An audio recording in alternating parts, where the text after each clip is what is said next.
Hello and welcome to the Ocean Impact Podcast. I'm your host, Tim Silverwood. And the date of the release of this podcast was the 7th of October 2020, which means it's 2 days after we closed the application period for the Ocean Impact Pitch Fest 2020, which means I can now reveal the incredible results of our inaugural campaign calling for startups and businesses who are positively impacting the ocean. We had, wait for it, over 190 applications from businesses and startups around the world. In fact, 37 countries were in the spread when it came to those applications, with just over 50% coming from Australia. So I can say that the entire team at Ocean Impact Organisation, particularly myself and Nick, are absolutely over the moon. We are thrilled with the response. So thank you for everyone who's talked about it, who shared it, who tagged a startup, and of course, thank you to everyone who took the time to apply. We will now spend the next couple of weeks carefully reviewing the applications before providing a short list of the finalists in due course. But on to today's podcast guest.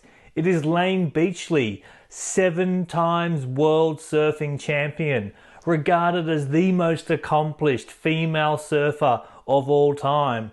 And if you think she accomplished a lot in her surfing career, wait till you hear what she's done post-retirement. She's set up her own charities and foundations. She's got a brand new program called Awake Academy that she'll be talking about.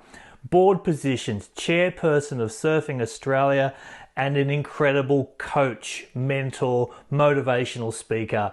So I had a ball talking to Layne Beachley over Instagram Live. We talk about the state of the world, what it's like discovering the ocean, living in Manly, love, work, life, everything in between. It's a great chat. I really enjoyed it. I hope you do too. Don't forget to help us grow our audience, rate the podcast, share it around, write a review. All that stuff helps us make an even greater impact. Again, thank you for following the journey so far. We are over the moon with the results of Pitch Fest, and we can't wait to take you on the next leg of our Ocean Impact journey.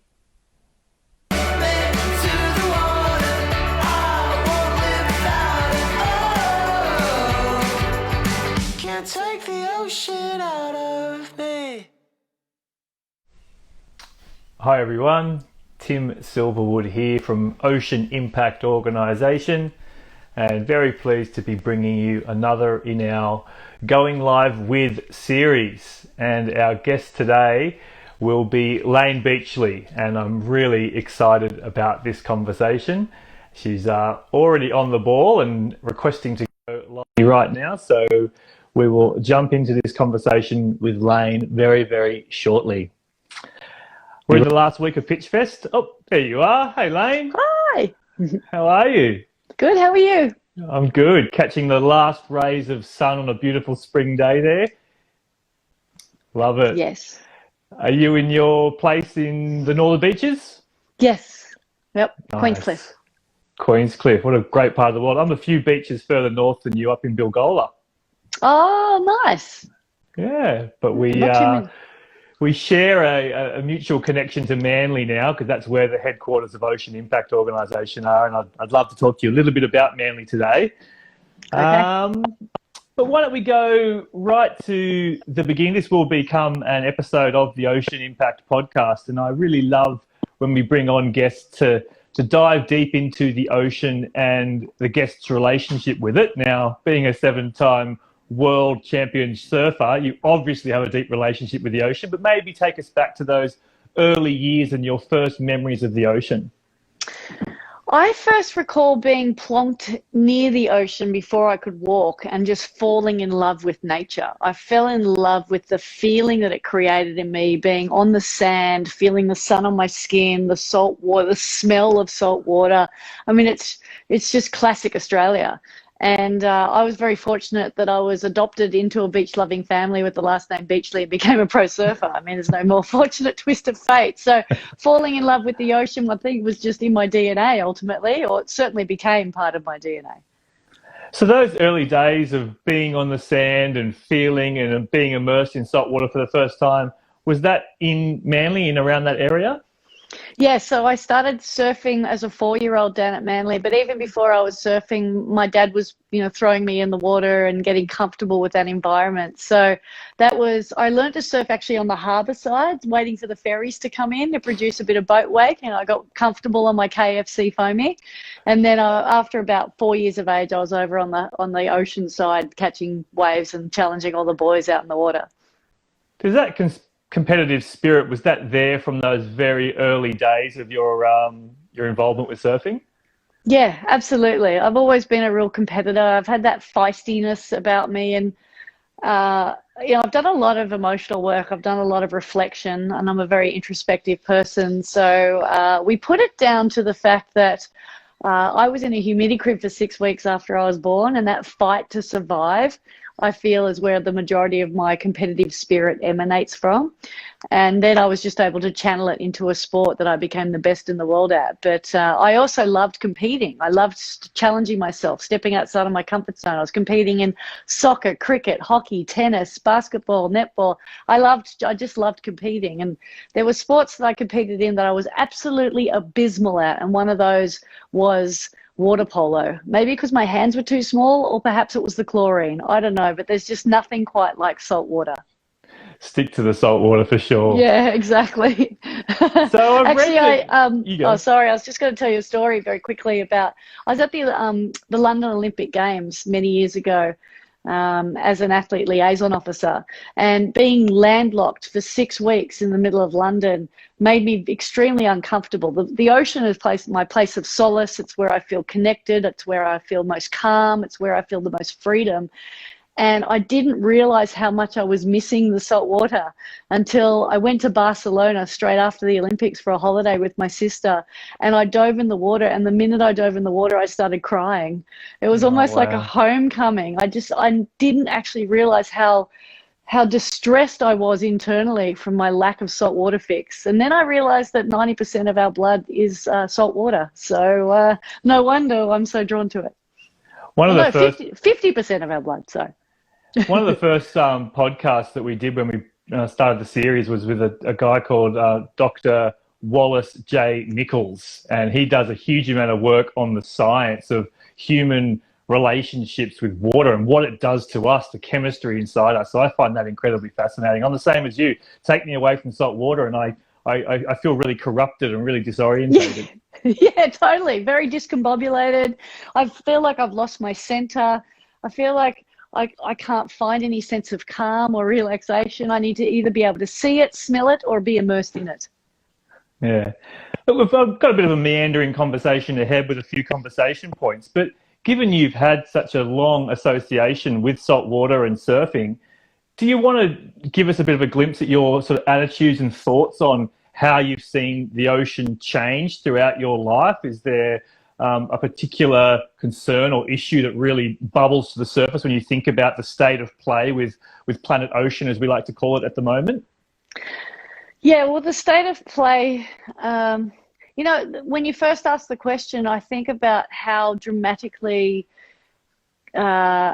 enhanced and improved the cleanliness of our oceans have become. When I first started surfing down at Manly, I remember when sou'easters used to blow, that was the worst wind that could blow because all the sewerage would get blown in onto the beach and it would just smell so bad and it was just disgraceful. And I thought, this isn't somewhere where people are going to want to travel to. And then when I started traveling to America and going to Huntington Beach, for example, and walking down onto the beach there and heading towards the sand or towards the shoreline and having my feet covered in oil and then attempting to scrape those oils, those dollops of oil off the bottom of my feet using the Velcro of my leash to prevent my feet from slipping off my board, and then those oil deposits getting stuck in my wax, and then traveling to Japan and just seeing how they treated their beaches like trash dumps, and then traveling to Indonesia and seeing how they just burn all of their trash, traveling to places like the Maldives where it's just littered in plastic.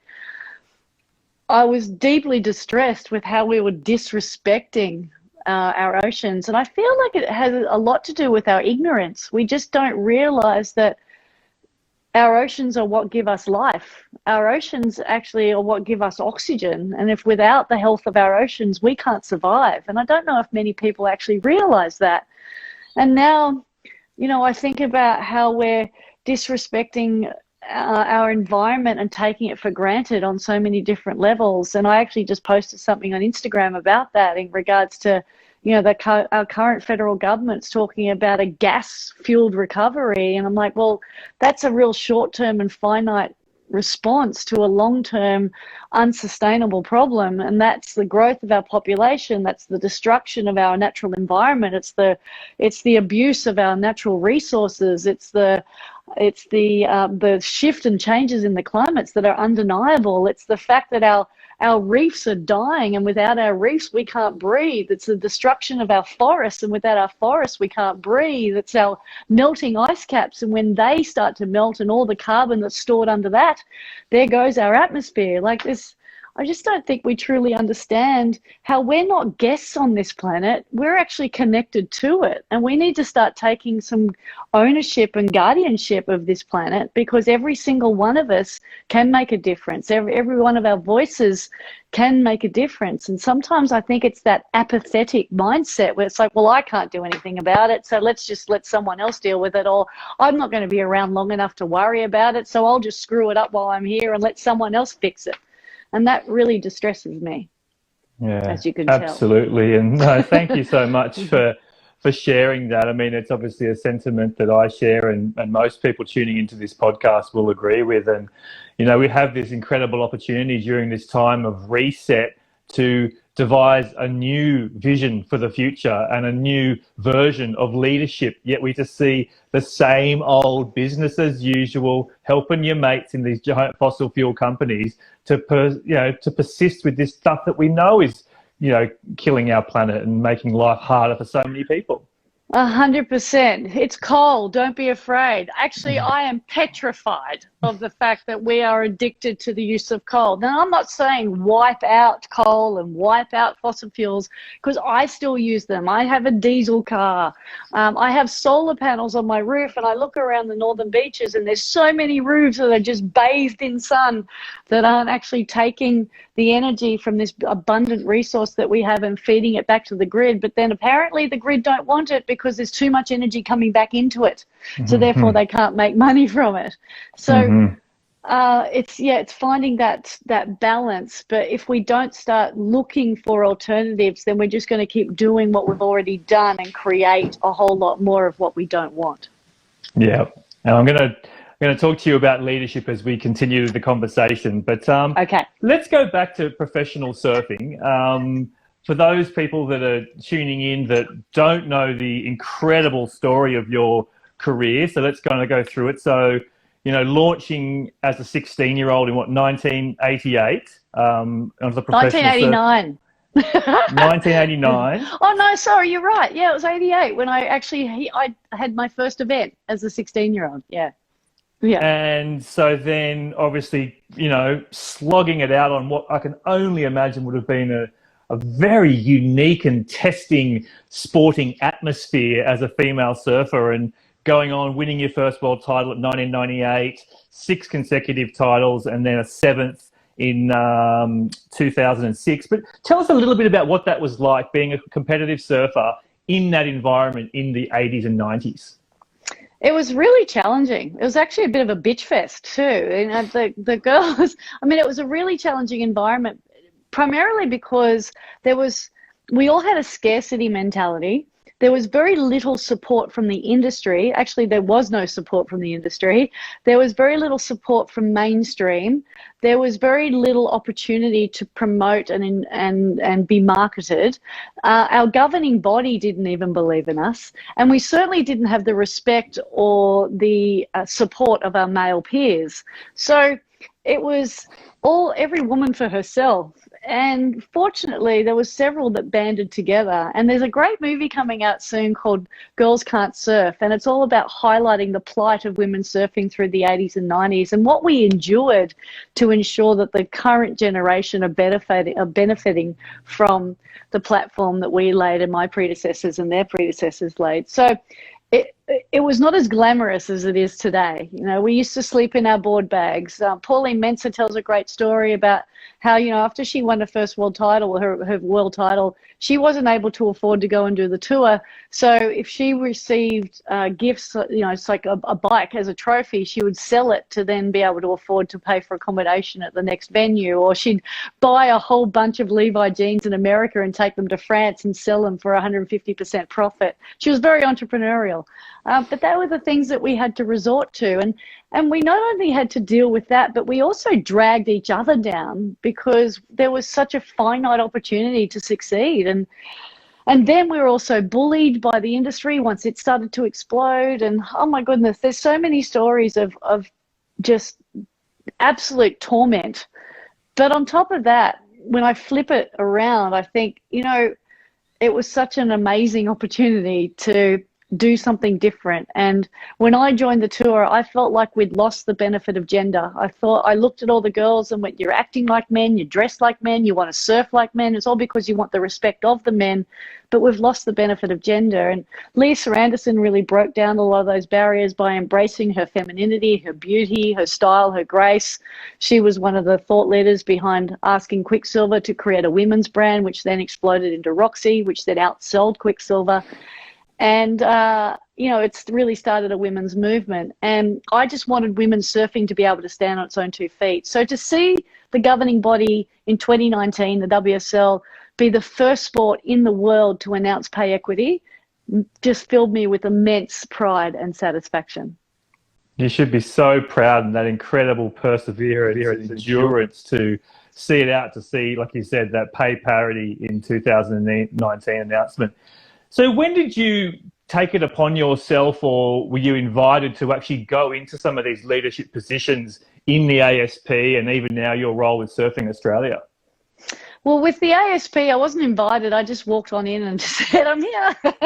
Because Pam Burridge was my mentor, and I travelled with her and her husband, Mark, and he shaped my boards. And basically, I wanted to emulate what Pam was doing. She sat on the board for quite some time, and I saw her. She was fading out. I wanted to step in. And I've always had a bit of a political mindset, or there's a bit of an agitation mindset. You know, I don't like settling for status quo. I just want to go in there and challenge everybody and think, we can do this better. We can do this differently.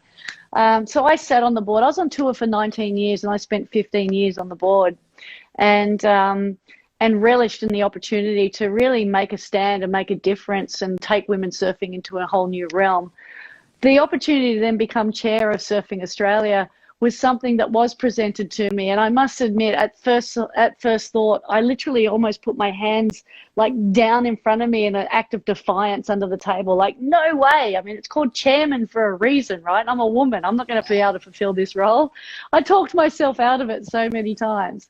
And I've been in that role for about 5 or 6 years now. And it took me about 3 years to fully step into it and own it. But in that period, it's been a tremendous opportunity to really create a whole new extension of the legacy that I've had in professional surfing and continue to give back to a sport that has given me so much. Oh, good on you. So remarkable. And that's not even touching on all the incredible work that you've done through your charity work for other charities and your own charities.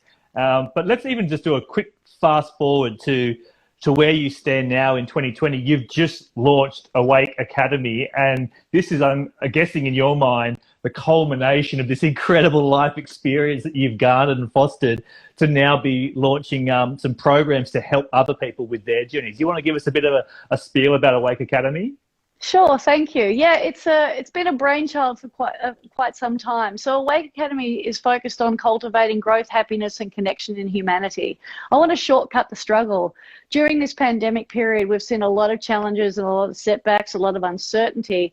And what that does is it actually increases our levels of fear and anxiety. So the Academy and the course that I created called Own Your Truth Own Your Truth is a no bullshit 7-round online course to help you unlock your internal GPS. And the idea is to help people detach from fear, take control of their lives, and live a life by design, no longer by default.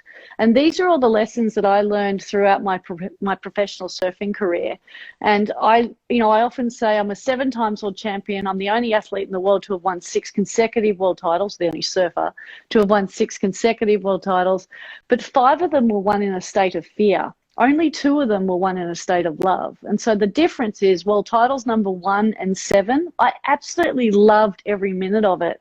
I didn't have this overwhelming sense of expectation or pressure on my shoulders. I didn't weigh myself down with the burden of thinking about what everyone else was doing. I really enjoyed the process, and I allowed the outcome to sort itself out. I focused on everything that was going to enable me to become a better competitor, a better surfer, a better human being.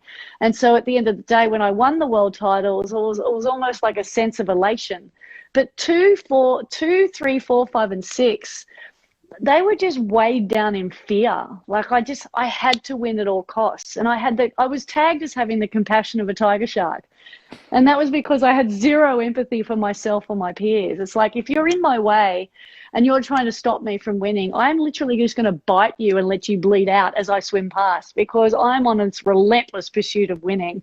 And I didn't quite get it. And then when I got to the end of the 6th one and I realized, wow, that's actually, yes, it's brought me incredible success, but it's been at a significant cost.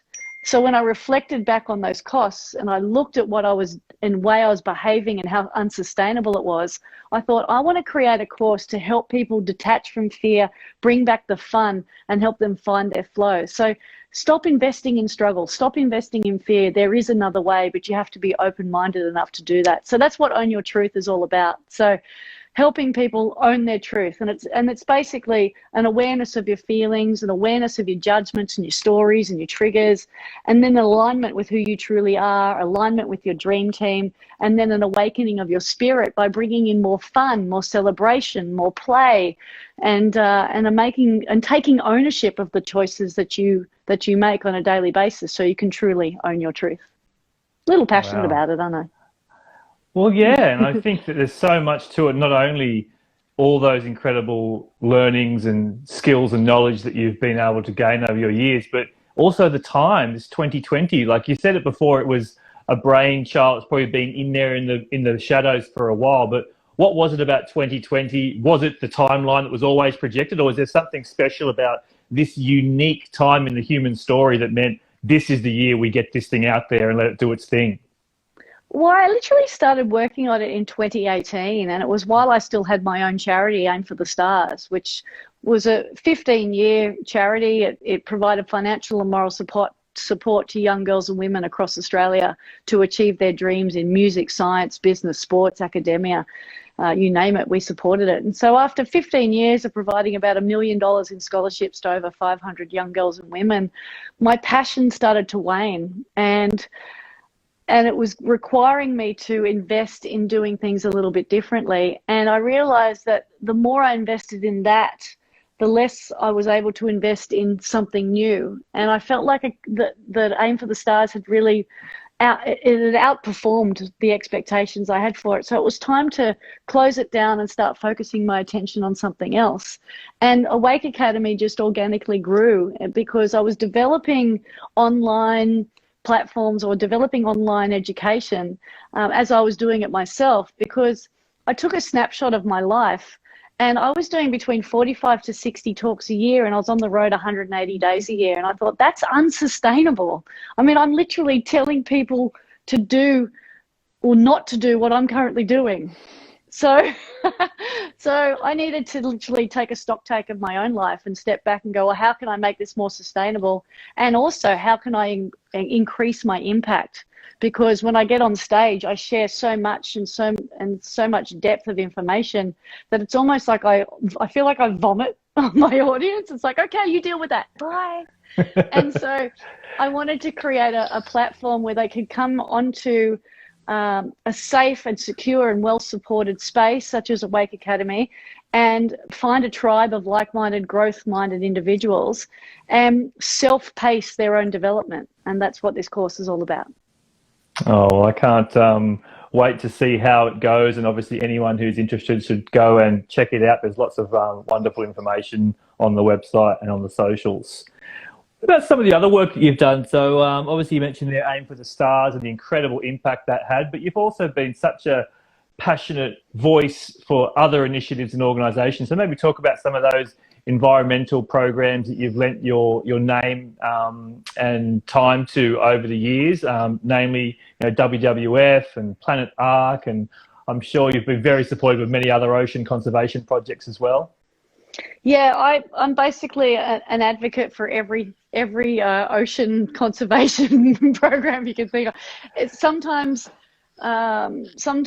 officially and sometimes unofficially. It just, but I just recognize that every action that I take can make a difference. So I've been a spokesperson and ambassador for Planet Ark for 17 years now, and promoting their recycling campaigns. I was the face of their aluminium recycling campaign, and now I'm the face of their recycling of the printer cartridges, and because a lot of that recycled ink then gets put into tarmac and roads and planter boxes and schools and rulers and pens and things like that. I'm also now a newly proud ambassador for the WWF Australia, and they're our official connection partner at the Awake Academy. So we donate $7 from every course sold back to WWF to help them to fund their initiatives. And I'm all about helping raise awareness for the plight of nature. Most predominantly at the moment is the plight of our koala bears, which by 10 or 20 or 25 years, there's a good chance they may be extinct if we keep clearing their habitat and going in the way that we're going. So that's pretty distressing. And I also lend my voice to other campaigns and programs, anything that can help shine a light and raise awareness and build education and knowledge and inspire people to take action. So Take 3 for the Sea, for example, and Surf Aid, and basically And anyone that others. wants, all of the others that I'm involved. I can't even think about all of them, but I'm just passionate about making a difference and want to do everything that I can. So I literally make a pact to myself that every time I walk out of the water at the beach, I will consciously take 3 for the sea, but I like to take about 30 for the sea. You get ahead on your quota, which exactly. means if you need to have a day off for whatever reason, you can. Yeah, if I'm running late, I need to run. You're ahead. So one of the notes that we've got down here to talk about is the new documentary coming out about shark nets and the way we're treating sharks around Australia. It's called Envoy Shark Cull. No cement concrete date yet about when it's coming out, but the film is essentially made, and you appear in that one. So why don't we have a little bit of a chat about sharks and what it was about this particular project when they approached you that you said, yep, I'm going to happily put my name and voice to this, because, obviously there's a lot of awareness around the plight of sharks, but it's also potentially a little bit sort of contentious in some surfing circles. So tell us a little bit about the background and what you had to say about it in the upcoming documentary. Well, yes, you're right. It's a bit contentious or a bit controversial, but one of the things that got me across the line when I spoke to Andre, who made the film, was recognizing that this was a positive film. This isn't a fear-based film. This is actually educating people on the importance of understanding the role sharks play in the ocean, and how they are a natural predator, and what role we can play in protecting them versus just protecting ourselves. And the voice I wanted to lend was that I believe that we can coexist, and that we just need to have a better understanding of how we can protect them and preserve them without compromising our own sense of safety and well-being. Also, when I went to South Africa for the first time in 1998, and I learned that the shark net system over there, which is replicated around the world, caught more sharks on the way out than it did on the way in, I thought, we've got this false sense of security that shark nets are actually protecting us, where in factual fact they're not. They don't really protect us, and all they do is indiscriminately kill a whole lot of bycatch. And seeing this film made me even hungrier and more determined to to shine a light on the plight of our sharks and how important just the integral role they play in the natural ecosystem of the ocean. It's just it was really eye-opening for me, and I was really grateful to be a part of it.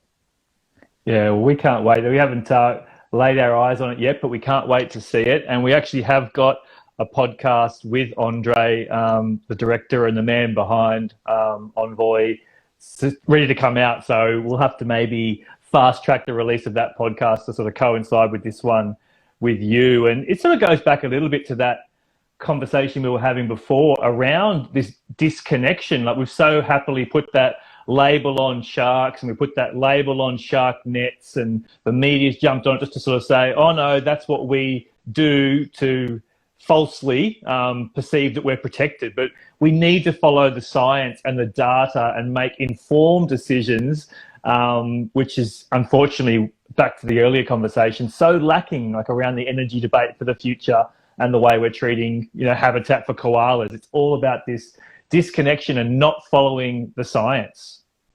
Yeah, and that just comes down to a state of ignorance. We're putting people and profits before the planet, and that's just not good enough. It's not acceptable. It's not sustainable. You think about your children's children and how they're going to have to mop up the mess. That's even if there's a planet here for them to mop up. And so recognizing that the impact or the choices that we make today will have monumental ripple effects for future generations, then maybe we'll start to take ownership of those choices. And I felt like the Project Envoy gave us an idea, I guess, an understanding that, yes, right now we're the problem, but we can also become the solution. And as you said, there's this disconnection between what science says and what our leaders are doing.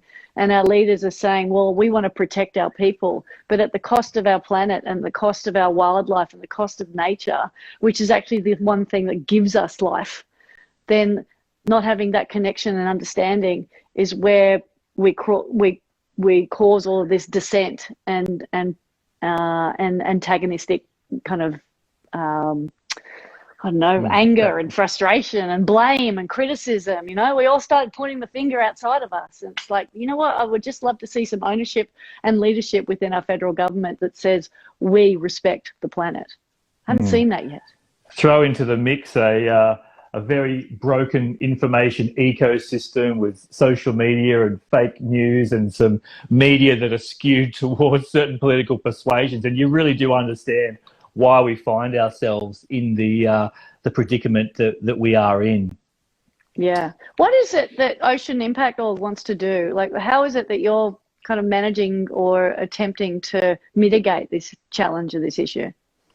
So basically, we want to fast track innovation and solutions for the ocean. We sort of recognize that, business as usual is constantly around us and is what is being advocated by our current leaders. But we know that business as usual is only going to perpetuate the problems that we currently face. And so this idea of good business, of business that is driven by making a positive environmental or social impact, B Corps and all these innovators who are disruptive and they want to do business differently, they're our target. So we're basically trying to find the entrepreneurs and innovators who can help treat planet ocean better and fast track their success, because that business as unusual can overtake and overcome the status quo and give us a fighting chance of this world of more conscious capitalism, where we put people and the planet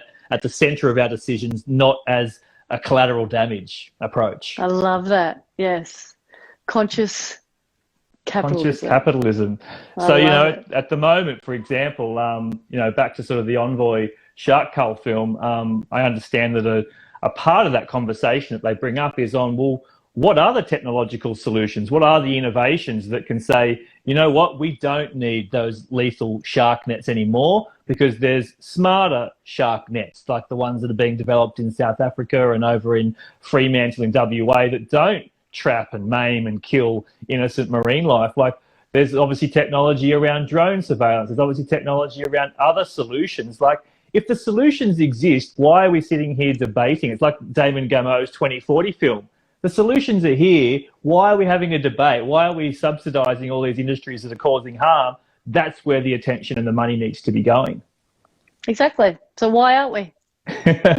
Well, I think it's because there's a lot of vested interest, and it is that Yeah. model of capitalism that we need to slowly deconstruct and dismantle in order to create that new opportunity. It's like, in an ecosystem, it's never going to be a drastic change from one to the other. You're always going to have that period of, change, and that's what we need to Yeah. see now. But if we just keep perpetuating the old, we're going to be having the same conversation in a decade's time. Exactly, and that comes from the top. We're seeing that lack of leadership and that lack of embracing of the consideration of changing to these new ideals or these new solutions. And yeah, like you say, they're putting the profits of the people before the long-term growth and sustainability of the planet. And so, yeah, if those political agendas stay at the forefront of their mind, then they're going to stop seeing, or even they'll just completely ignore the solutions that are right there in front of us. Let's talk again about leadership, because back to what we're doing at OIO, we need leaders out there who feel confident that they can pursue a career which is regenerative and restorative. And with Awake Academy, you're trying to help people be their best self. So again, back to this leadership. I mean, you've just obviously faced, so many unique challenges and experiences through your various roles over the time. So what would you say to people out there who are listening to this podcast and going, yeah, there's something more for me, or I've got to get through a funk? Like, what is some of your messaging for people out there to help them be their best? There's not one size fits all style of solution to getting through a funk or overcoming a challenge or even overcoming fear. It comes down to, I was thinking about this just when you were asking the question. I was thinking about when I was 17 years of age and I joined the Pro Tour, I had this conscious thought about, who do I want to be? How do I want to show up each day? How do I want to be remembered? And that really drove my decision to embrace the fact that I was a role model from a very young age.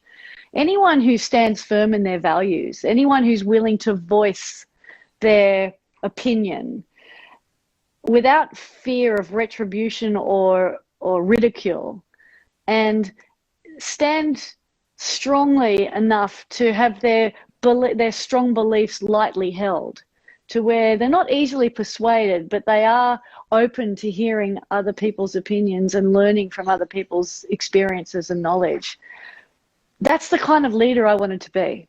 And so that helped me make my decisions. So when I thought about what kind of role model I want to be, that was a matter of just going, you know what, I commit to making the time for people. I recognize that it takes 10 seconds to leave a lasting impression. There's no second chance at a first impression.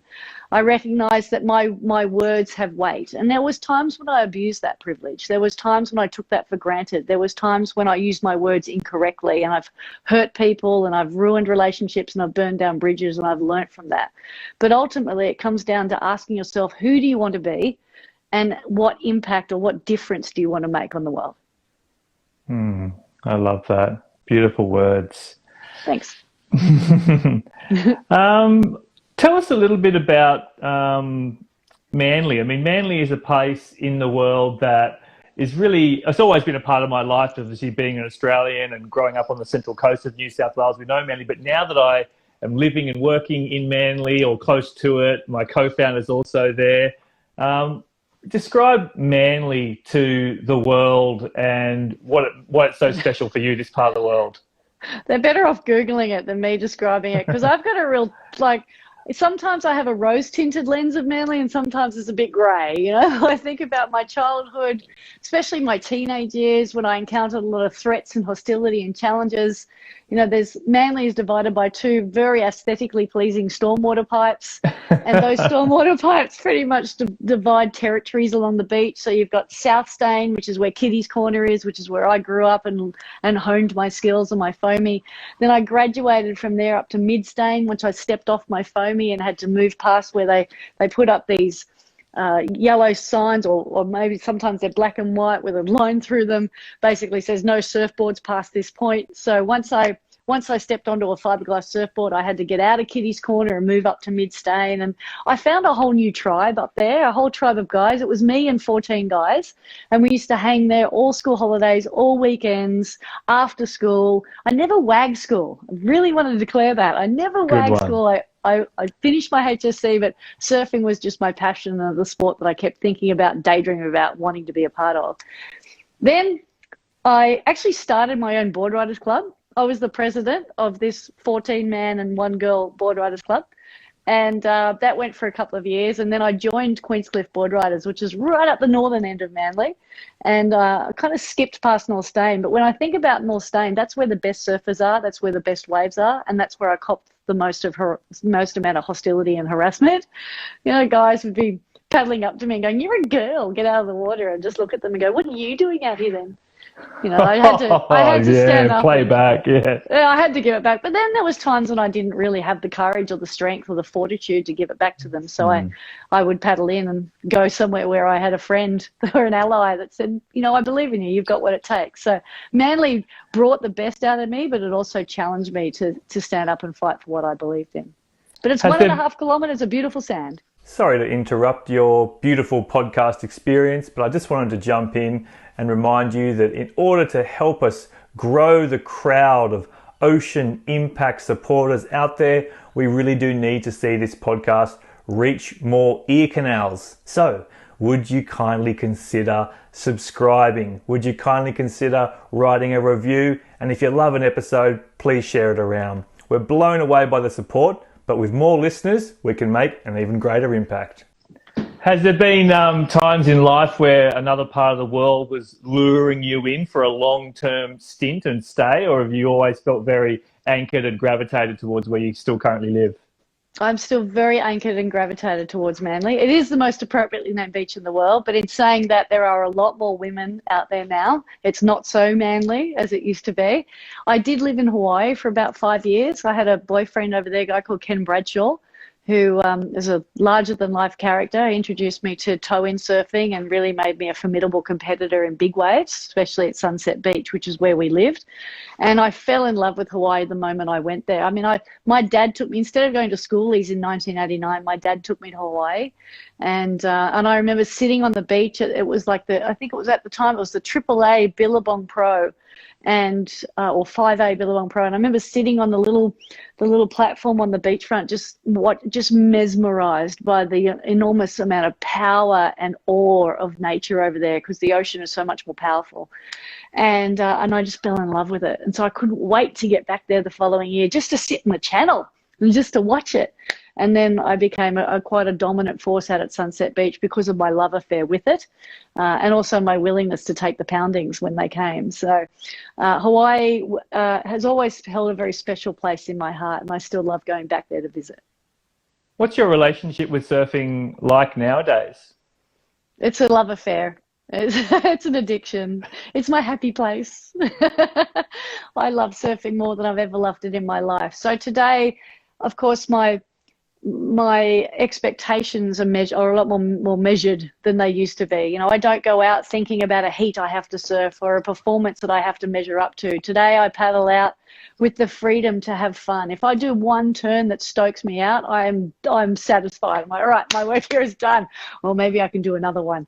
So I give it to the guys. I found a whole new tribe in the different beaches that I surf now. But my surfing for me is my place of solace. It's my place of freedom. It's a place where I can express myself. It's a place where I can process my emotions, whether they're fear-based or love-based. It's a place where I meditate. It's just a place where I feel absolute freedom. And surfing will always, hold that place in my heart. It's just where I truly connect and center. Saying that, I've been out of the water for a month, so I'm feeling a little agitated. No doubt, yeah, you'll dry out. Careful, you want the scales to dry out. I'm still swimming. Oh, that's good.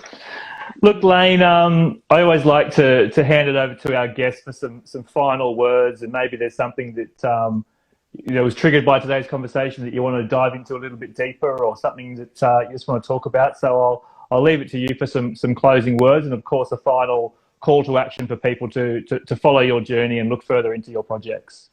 Well, thanks, Tim. Well, I'm just really grateful for organizations such as yours. You know, we, I think the Ocean Impact Organization is a really simple and clear example of how one person can make a difference. And I was having this discussion after watching, these documentaries that highlight how destructive we have been throughout our last 30 years. And some people, like I said, have this apathetic mindset. It was like, well, it's screwed. No matter what we do, we can't make a difference. And I feel that the fight for the bite was a classic example of the movement and the power of a voice. And when all the surfers around Australia banded together and believed that just by making a stand and letting these companies know that we are going to fight for our rights, we are going to fight for our planet, that clearly demonstrated to me that we have the power to initiate change. We have the power to instigate change. But being apathetic, standing back and waiting for someone else to do it is not going to make it happen. You think about the people who fought for Franklin Dam and Franklin River in Tasmania all that time ago and how that preserves such a pristine part of this country. And then you think about all of the clearing that's going on now and the destruction of our koala habitat. We can't be ignorant anymore. We have to actually take ownership of the fact that this current moment in time is our problem and we can be the solution. But we must band together. We must seek more knowledge. We must seek to understand before we're being understood. And there's plenty of scientific research and evidence out there that can give us more clarity about it. And then we need to band together and voice our concerns to the people in these leadership positions who work for us. We don't work for them. They need to start listening to us, but we're obviously not being loud enough. So we need to band together, get a little bit louder, recognize that we are the solution and that we can make a difference, and keep putting that step forward each and every day. Layne Beachley, thank you for all that you do for Planet and its people, and thank you so much for your time today. Thanks, Tim. Thanks for your time too. See you later, everyone. Bye.